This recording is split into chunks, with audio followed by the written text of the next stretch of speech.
Bonjour à tous, c'est le grand JT des territoires de l'été. Bienvenue dans chaque édition. Nous vous proposerons les meilleurs reportages magazines de cette saison. Voici d'ailleurs le tout premier reportage de ces éditions.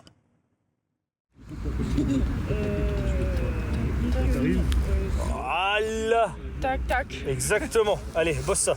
Sous la lueur des lampadaires du stade, Elodie répète encore et encore son mouvement de lancer. À 21 ans, cette étudiante en management vient tout juste de se mettre au football américain et de rejoindre la seule section féminine qui existe dans le Grand Est, ici, à Saint-Dizier. Elle était magnifique. J'ai 2 amies qui font partie du club. Elles m'en ont parlé un petit peu. Je suis venue voir une séance d'entraînement et puis je me suis plongée dedans avec elles au fur et à mesure des choses. C'était un sport que je connaissais évidemment très peu, mais du coup chez les masculins et pas chez les féminines. Et au fur et à mesure, j'ai découvert. Donc il y a quelques règles qui changent et franchement, c'est pas mal, ça m'intéresse. Donc on y va. Et tous les lundis et jeudis au rendez-vous. Dans cette équipe 100% féminine de football américain, devenue au fil du temps un groupe d'amis, chacune a trouvé sa place et son défouloir.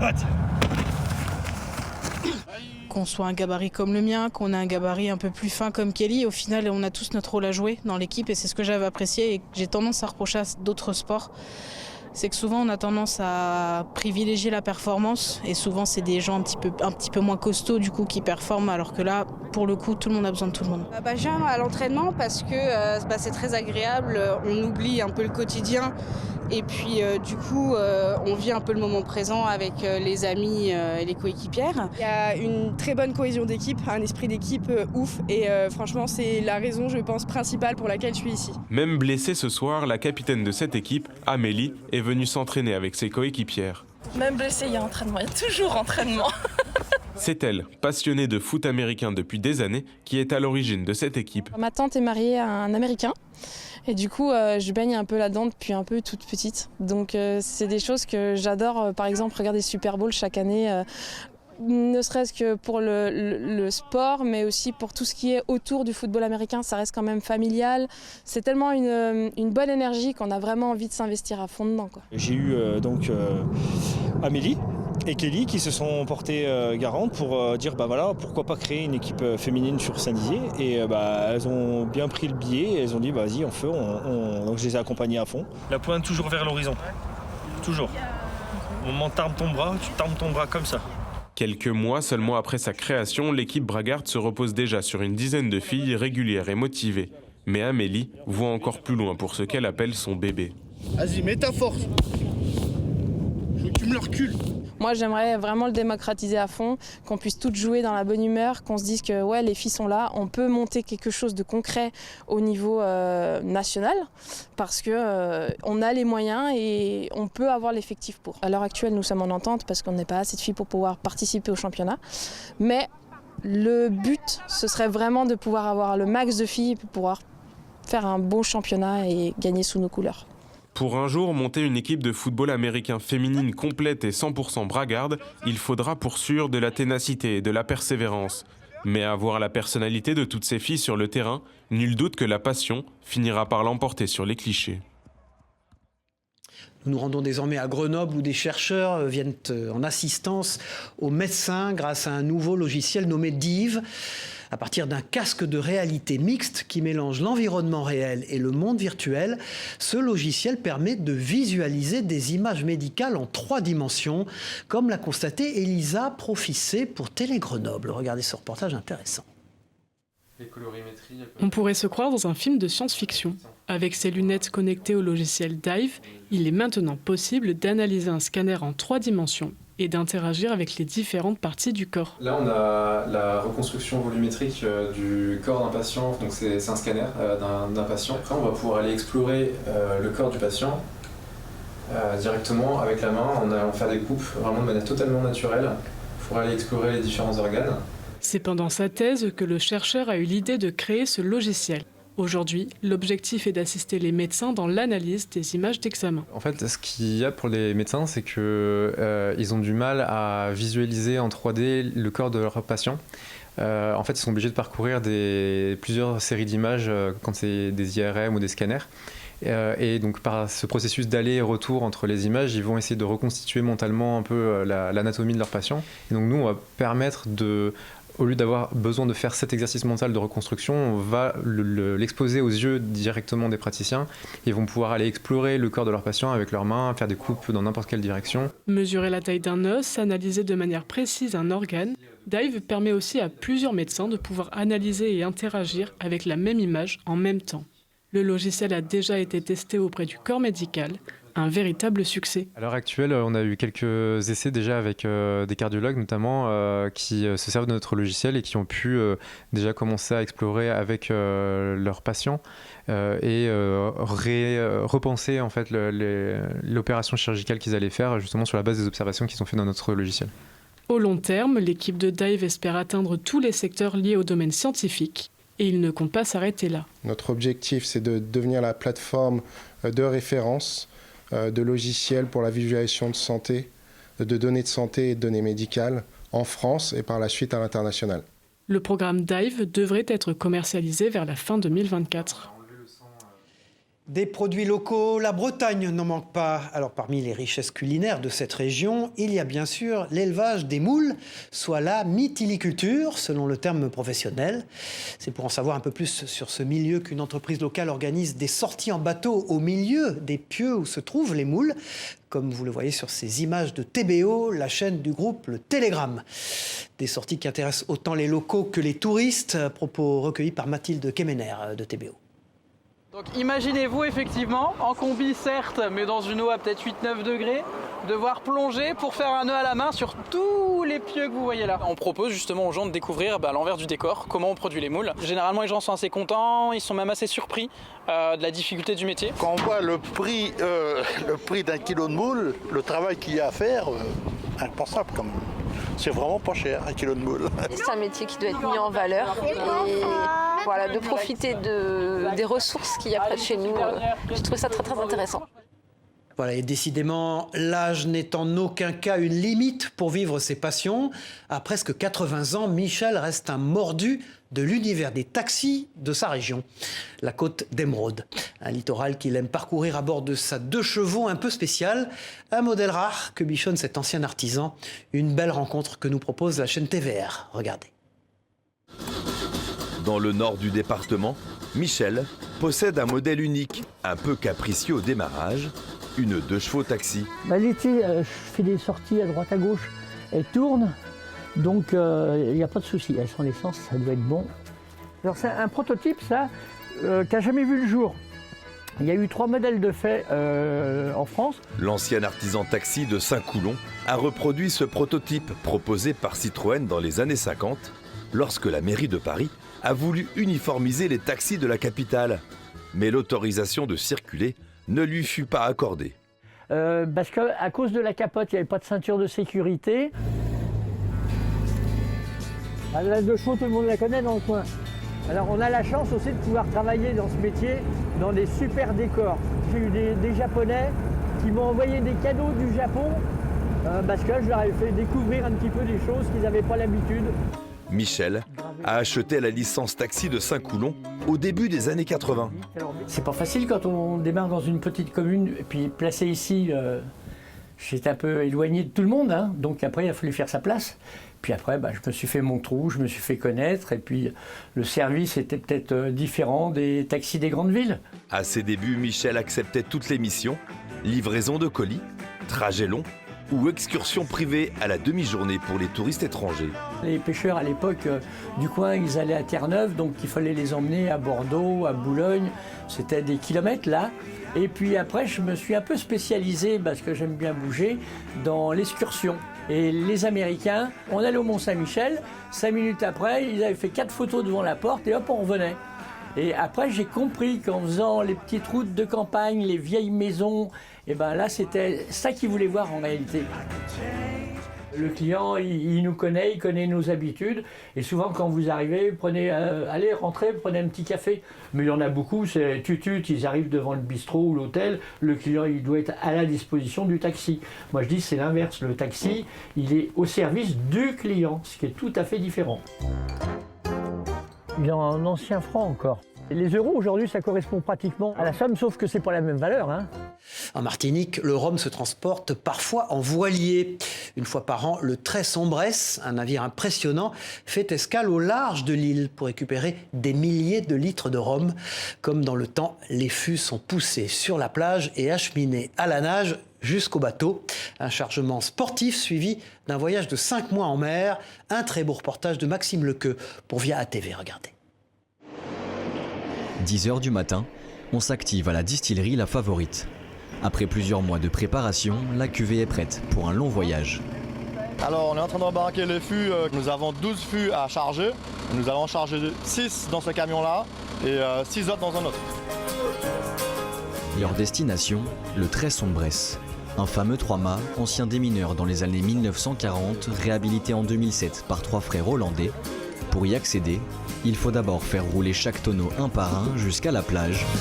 L'opération se déroule devant des touristes captivés par l'événement. C'est intéressant, surtout que c'est la première fois que j'y assiste et voir toute cette manifestation avec autant de fûts, ça donne envie. Comme dans le temps, les fûts sont ensuite poussés à la nage jusqu'au bateau. Petite promenade de santé. Facile. Tout le monde peut y participer, à condition de savoir nager durant 50 longues minutes et de bien choisir son équipe. Les fûts sont ensuite chargés et placés minutieusement dans les cales par l'équipage. Ils rejoignent ceux déjà récupérés aux Canaries et à la Barbade. Au total, ce sont 15 000 litres de rhum qui s'apprêtent à devenir uniques au monde. Le vieillissement se fera durant les 5 mois de traversée, au gré des vagues et des embruns, et sans moteur. Ils ont juste besoin de quelques mots, mais les quelques mots sont importants. Là, on vient juste de me demander, mais il n'y a même pas quelque chose auxiliaire, un petit moteur intérieur? Non, il n'y a pas. Ça a été remplacé par les couchages des officiers, des chefs de quart. Le principal, c'est déjà pas polluer en mer. Et après, de vivre aussi calmement. Enfin, moi, mon point de vue, c'est voici de vivre calmement en mer et de ne pas embêter tout ce qui est cétacé en prenant le temps du vent. Sans transition dans ce journal, du karaté à 80 ans, c'est possible. Un club de la Sarthe propose des cours aux seniors 3 fois par semaine. Un moyen de rester en forme et de s'entraîner à l'occasion avec des cadors de la discipline. Un moyen aussi d'esquiver les idées reçues. Reportage d'Enzo Maubert pour LMTV Sarthe. Regardez. Et qui aille Go! Ok, on avance d'un pas. Ne vous fiez pas à leur âge, ils ont beau avoir entre 60 et 90 ans, ce sont pour certains des karatékas expérimentés.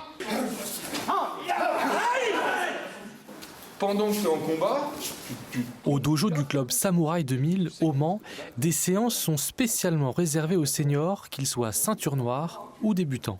Ce cours, il est fait pour toutes les personnes qui sont rentrées dans les arts martiaux, mais pour l'essence des arts martiaux, c'est-à-dire se préserver pas d'une attaque extérieure, parce qu'aujourd'hui on ne va pas se faire attaquer dehors normalement, mais plutôt de la maladie et de l'âge. Et l'âge n'a pas arrêté celui qu'on appelle Dédé. Plus de 40 ans de karaté à son compteur, et c'est pour lui un véritable remède. C'est comme la pomme le matin. Qu'est-ce que ça fait la pomme le matin? La pomme le matin, quand on dit je mange une pomme le matin, je vais moins souvent chez le médecin. Et c'est pour ça que je disais, quand on fait du karaté, on va moins souvent chez le médecin. Si le karaté fait travailler réflexe, concentration et mouvement, il permet aussi de créer du lien et de garder le moral. Ça permet justement d'éviter de s'enraciner, de s'encrouter, on va dire. C'est très convivial, on se souhaite nos anniversaires, à la limite on est une petite bande d'amis, et même des fois on fait participer nos épouses, et donc c'est génial si vous voulez. Ça aide aussi à vivre, à donner un mental dans la vie, c'est pas toujours facile, quelquefois on tombe dans des trous, etc. Bon, à 84 ans, on a déjà connu la maladie, etc., l'hospitalisation. Mais ça aide à se relever à chaque fois. Et c'est ça qui est important pour moi. Bien plus qu'un sport de défense, fouler le tatami peut donc éviter non pas de vieillir, mais de devenir vieux. Il pourrait être considéré comme un enquêteur des champs. Laurent Saint-Dizier opère dans les grands espaces de sa région depuis 10 ans à l'aide de ses outils favoris, des détecteurs de métaux. Une activité qu'il pratique pour le loisir, mais qui n'est pas sans intérêt pour les sols et leurs propriétaires, puisqu'il permet de dépolluer les terrains. Livia Buchler et Denis Lequien, journalistes pour Vosges TV, l'ont suivi le temps d'une sortie dans une parcelle agricole. Regardez ce reportage. Voilà ce qu'on trouve beaucoup. Donc du bouton. Tout ça c'est du bouton, des petites bagues quand même on en trouve. Ça c'est toutes des bagues mais sans intérêt quoi, hein. C'est de la bague de pacotille. Et c'est majoritairement dans les champs que Laurent trouve ces objets qu'il conserve dans cette boîte depuis bientôt 10 ans et ses débuts dans la détection de métaux. Chaque semaine, pendant plusieurs heures, il parcourt les terrains agricoles à la recherche de trouvailles bien sûr, mais ce n'est pas le seul objectif. Il y a un aspect très important, donc on dépollue le plomb, l'alu, tous les métaux qui sont dans les champs en fait. Hein. Surtout du plomb, il y en a beaucoup, et de l'alu. On creuse sur les 20 cm, on enlève quasiment tout ce qu'il y a dans les 20 cm. Un loisir bon pour l'environnement, mais qui doit être pratiqué dans les règles. Bon, donc ça ira à la poubelle. Ça c'est de l'alu. Donc ça c'est un casse-croûte qui a été roulé en boule et qui a été jeté là. C'est juste de l'aluminium ça. On a le droit d'aller partout sauf les sites archéologiques. Tout ce qui est site archéologique est lieu de combat en fait, hein. Mais uniquement avec l'autorisation du propriétaire. Quant aux trouvailles, tout objet datant d'avant 1875 ou appartenant aux 2 conflits mondiaux doit être déclaré en mairie et ne peut pas être gardé. Pour le reste, la décision revient au propriétaire du champ qui majoritairement laisse le butin aux détectoristes. Lors de notre tournage, hormis des métaux dédiés au recyclage, Laurent a fait une autre trouvaille. Ça c'est mieux. Ça c'est mieux. C'est une 5 francs d'Avrilliers, 1947. Bon, c'est de l'alu, hein, c'est de l'alu, mais c'est sympa. Donc juste après-guerre. Chaque année, en moyenne, cet enquêteur des champs extrait environ 1 tonne de ferraille, 130 kg de cuivre et 100 kg de plomb. Et pour que les sols vosgiens continuent d'être dépollués de cette manière, une antenne vosgienne de la Fédération devrait voir le jour d'ici peu.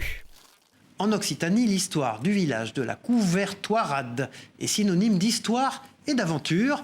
Cité bâtie par les Templiers au XIIe siècle, la Couvertoirade entraîne ses visiteurs dans une plongée au cœur de l'histoire et des croisades. Une immersion au temps du Moyen-Âge dans laquelle nous conduit Anne-Sophie Pellegrini de la rédaction de Via Occitanie. Un reportage éblouissant, vous allez le voir. Tous les chemins mènent à la Couvertoirade, mais un seul à son village fortifié. Bâtie sur le plateau du Larzac, en Aveyron, la cité de la Couvertoirade, fondée par l'ordre des Templiers, a comme un air de légende. C'est en montant sur cet éperon naturel qu'on arrive au cœur de l'histoire. C'est vraiment là le temps des Templiers, vraiment. C'est la partie historique la plus ancienne. Château Templier, XIIIe siècle. En Occident, les Templiers se voient attribuer de nombreuses terres de culture et d'élevage dont les revenus sont destinés à la guerre menée en Terre Sainte. Le plateau du Larzac constitue une base stratégique pour les chevaliers du Temple, car situé à une centaine de kilomètres d'Aigues-Mortes, lieu d'embarcation des croisés. Le seigneur de Montpan va donner cet éperon rocheux, là perdu au milieu de rien, aux Templiers qui, eux, vont nous ériger ce château, qui est un peu une énigme pour les historiens parce que c'est le dernier, l'unique château templier que l'on ait en France. Alors pourquoi sur cet éperon rocheux ? Parce qu'on domine, donc on pouvait défendre naturellement, et puis surtout à la Couvertoirade. Il y a quelque chose d'essentiel sur le Larzac, c'est une grande réserve d'eau. Pendant plusieurs siècles, les habitants auront accès à l'eau potable grâce à ce rocher, mais aussi à l'aménagement d'un village conçu avec une obsession, la récupération de l'eau. La Couvertoirade a tiré profit d'un terrain pentu pour drainer les eaux de pluie à l'aide de canaux jusqu'à cette lavogne et permettre ainsi aux bêtes de se désaltérer. Ce n'est qu'en 1975 que le village a accès à l'eau courante et cette villageoise se souvient bien de cette période. Ils avaient donc peu d'eau, il fallait faire attention. Et puis tous les gens du village qui n'avaient pas de citerne, on se retrouvait à la citerne municipale, la citerne de l'église. Christiane est arrivée à la Couvertoirade en 1971 avec son métier à tisser. Les moutons, eux, étaient déjà sur place. Et si l'architecture du village est construite autour de l'eau, les maisons sont aménagées autour du mouton. Souvent une voûte où il y a les bêtes. Et au-dessus, il y a une pièce d'habitation et tout en haut, un grenier où on met le foin. C'est grâce aux bêtes que les hospitaliers faisaient vivre le village. Après l'éradication du trop puissant ordre des Templiers par Philippe le Bel, ce sont eux qui prennent en charge la gestion de la cité et construisent ses remparts. Tous ces témoignages de notre temps sont précieusement entretenus par les habitants de la Couvertoirade. Du château des Templiers aux vestiges les plus récents, comme ce moulin à vent qui aujourd'hui n'a besoin que d'un meunier pour moudre son blé. Chaque année, ce sont plus de 230 000 visiteurs qui découvrent un des plus beaux villages de France, sur une terre classée au patrimoine mondial de l'UNESCO.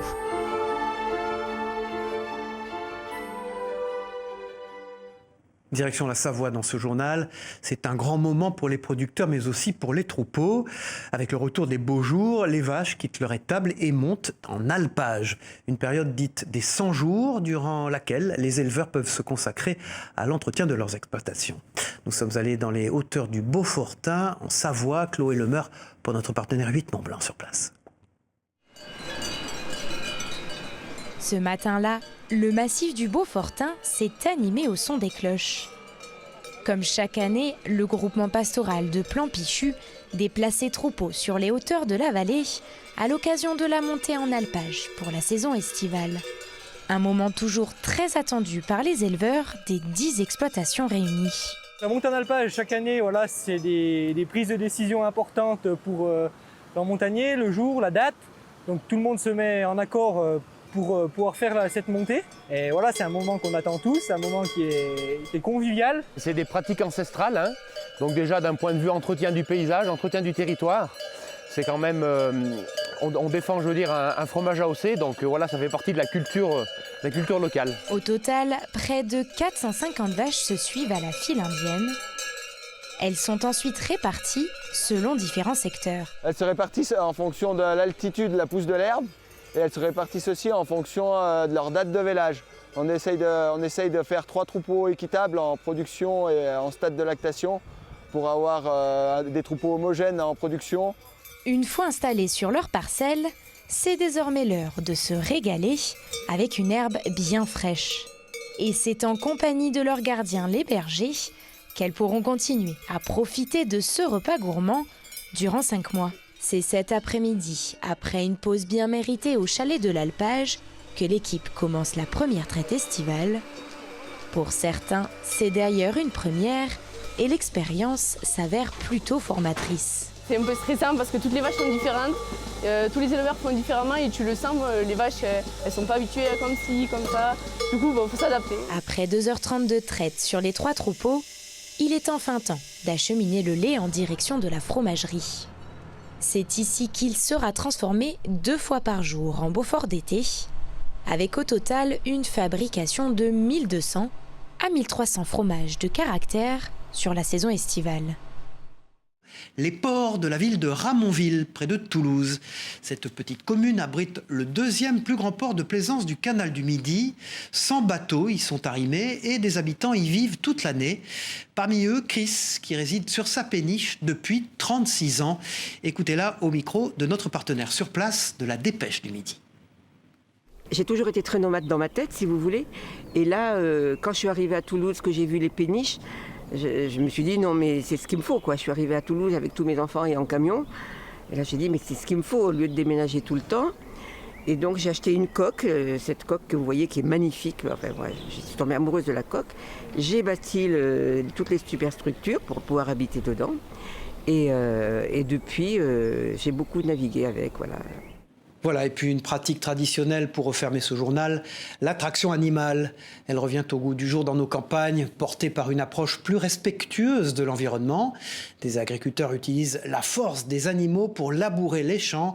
Exemple dans les Vosges où les bœufs étaient à l'honneur il y a quelques jours. Fort comme un bœuf, on disait cela, un sujet de Marie-Danielle Rogovitz et d'Anne Didier pour Vosges Télévisions. C'était comme un retour dans le passé, une carte postale des pratiques agricoles d'autrefois. Et pourtant, l'attraction animale n'a pas disparu en France. Dans le village du Valtin, ce sont les bœufs qui étaient à l'honneur.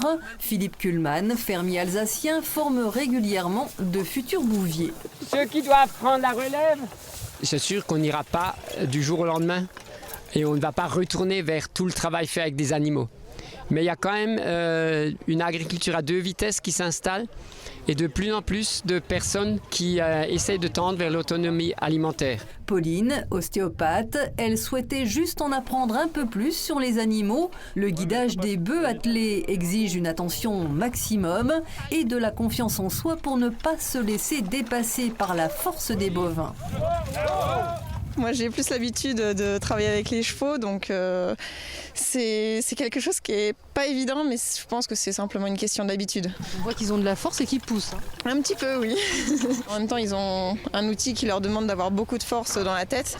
Donc c'est assez puissant, il faut quand même faire attention. Ils ont une force colossale. Si on fait une erreur, qu'on se trouve en débardage, si on n'évite pas et s'ils sont en pleine traction, si tu te trouves devant un arbre et qu'ils viennent avec le joug, t'es ad patres, quoi, ça c'est sûr. Tu vas aussi au ciel ou en enfer, ad patres. Des travaux des champs qui ont fait le bonheur du public pour certains acteurs d'un jour. C'est plus naturel parce que les tracteurs, ça consomme beaucoup d'essence. Tu saurais les arrêter ? Non, ça a beaucoup trop de force. Voilà, c'était le grand JT des territoires de l'été. Merci de nous avoir suivis. On se retrouve très vite pour une nouvelle édition d'été. Au revoir à tous.